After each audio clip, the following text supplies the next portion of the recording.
r/AskReddit. What are some simple things you can do to make yourself more attractive?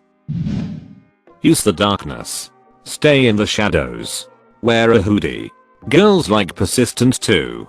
So be sure to follow them home from the bar. If they start screaming and running, that's just them testing your dedication to winning them over. Run with them. Maybe let out a growl that gradually increases in volume too, to give off that alpha vibe. Always works. I promise. There's a 100% success rate, as long as you consent. This guy ducks. Wash your ass. My donkey's hygiene is not your concern. It is if you're using the donkey to pick up your date. Don't let your spit dry out close to your lips and form a grainy white coating. Guy in my workplace is like that. Nice guy.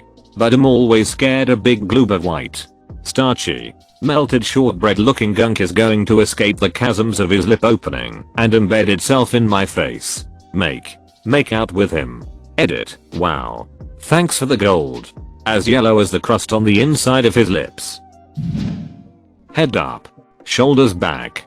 And tighten your core when you're walking. If you want to look and feel more confident, change your posture.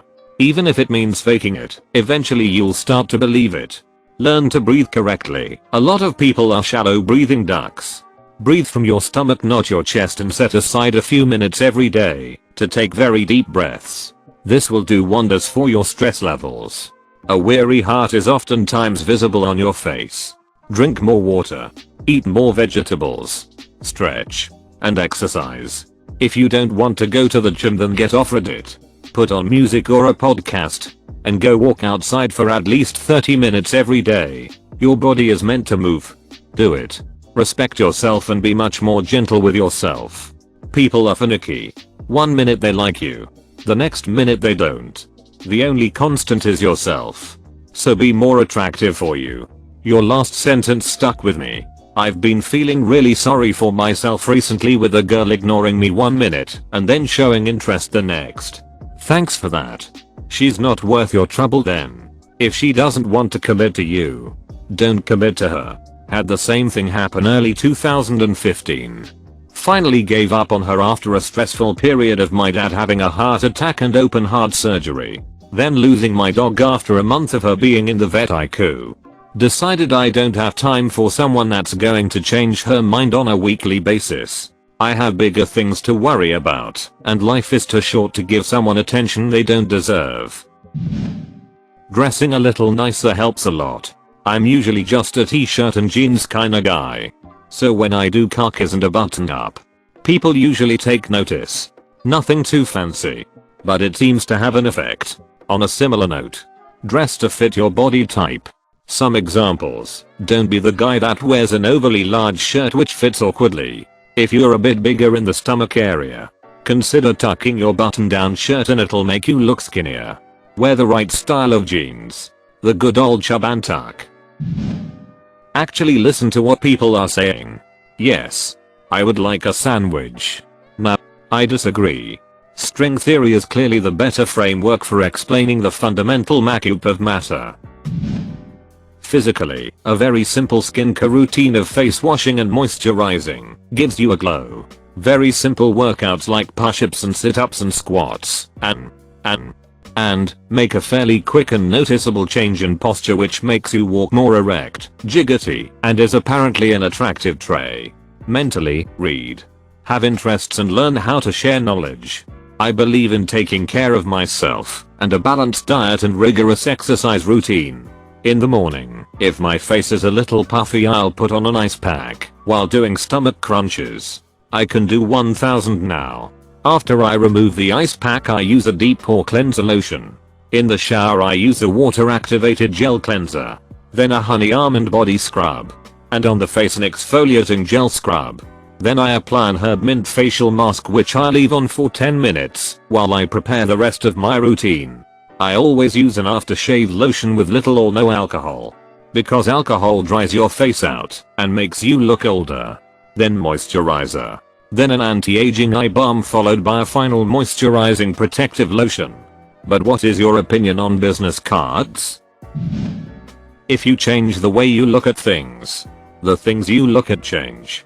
There's kind of an ocean like why don't my friends do anything cool? Why are they like this? I wish my life was full of really awesome people.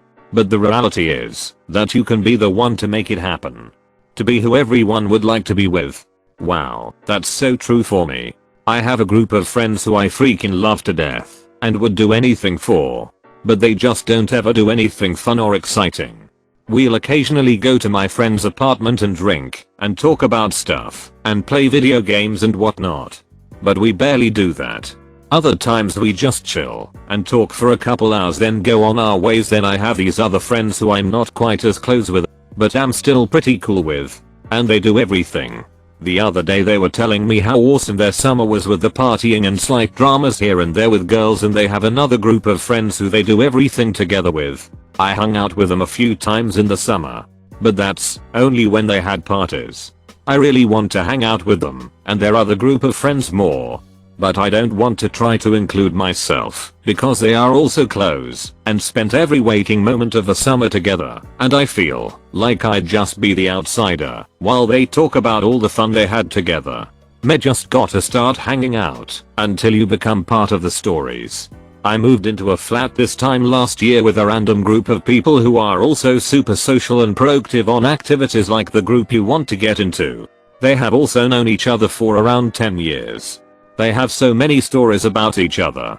So many stories I'm not a part of, but apart from giving them the joy of telling someone new about their favorite memories.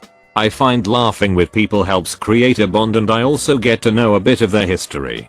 It's been a year and there's still, and always will be, references to times pre-me, but you can't look at it as exclusive. It's actually inclusive. They want you to hear the story and react. I'm a way better person for living with these guys. They make me more confident. They found out I'm kind of funny in a dry, sarcastic way, and their enthusiasm is catching. I'm a happier person in general. I used to live on my own, and I'm pretty quiet, so upon moving and I promised myself to try participate and add to conversations. Saying yes to offhand invites. Coordinating errands like going to the mall together. Asking what they actually do at work each day. Just to get involved in their lives. Now it's assumed I'll be going on trips and I want to hear any new stories / contribute to the retelling of new ones. I also became best friends with someone who is hugely entertaining that I don't live with, more like your situation, by going to see her often when she was sick and by matching her enthusiasm about nights out, events, etc. So, I guess, in summary, just get involved, even it feels forced at first. Find the person you get on with most in the group and create expectation of contact through text or visits. Familiarity breeds friendship, not one great night out. It's why people keep the same friend groups from high school, even when they don't really get on anymore or have anything in common. You only make new friends by letting them know you want to hang out and then hanging out to find out if you like each other. Sorry for the long post. I just really want you to make the leap, like I did. It's literally the best thing that's happened to me. They've improved me and my life so much. Trim your nose hair and ear hair. I read that as eat hair, and for a moment I was really confused as to the lengths you expect one to go to for an attractive appearance. Take a shower every day and wash yourself thoroughly. If you smell nice, it's a big plus. I pride myself on smelling good. I'm a big guy. I look like a dork. I dress like a hobo, but I smell fabulous. I love it when people tell me I smell good, because there's always that hint of surprise in their voice. I look like I should smell like pot and salty garbage, but I don't. I'm a big guy. Was using a cologne a part of your plan? Pretend to be confident. Whether you have high self-esteem or not, other people seeing you confident is a definite +1. As a bonus, eventually you won't have to pretend anymore. Don't overdo it, though. It's so sad for someone with very low self-esteem to overcompensate and end up looking overly cocky or full of him/herself. But that's not pretending to be confident. Confidence is not always being right. It's knowing who you are and what you're capable of. Say you're in some duck call meeting with the head of another department and they ask you a question you're not sure of. Don't hesitate to say you're not 100% and that you'll get back to them after the meeting. not hem and haw and try some obvious redirect tactic or something. Being confident means you're okay with being wrong in front of people because you know that doesn't change who you are or what you're capable of. According to Tinder, don't mention you smoke. Edit. Also, don't smoke. Edit 2. Damn. This exploded and I thought it would get buried. For detail. I'm a male and I've been experimenting with Tinder. Thought I'd be honest and mention I smoke in my profile and that resulted in way less matches. Not that I was rolling in them though. I am trying to quit. And believe it or not, this discovery is helping. Always knew it was unattractive. But I'd never seen the results so obviously. I've been out of the dating game for a while, and when I surrounded myself with people who smoke at smoking friendly places, college.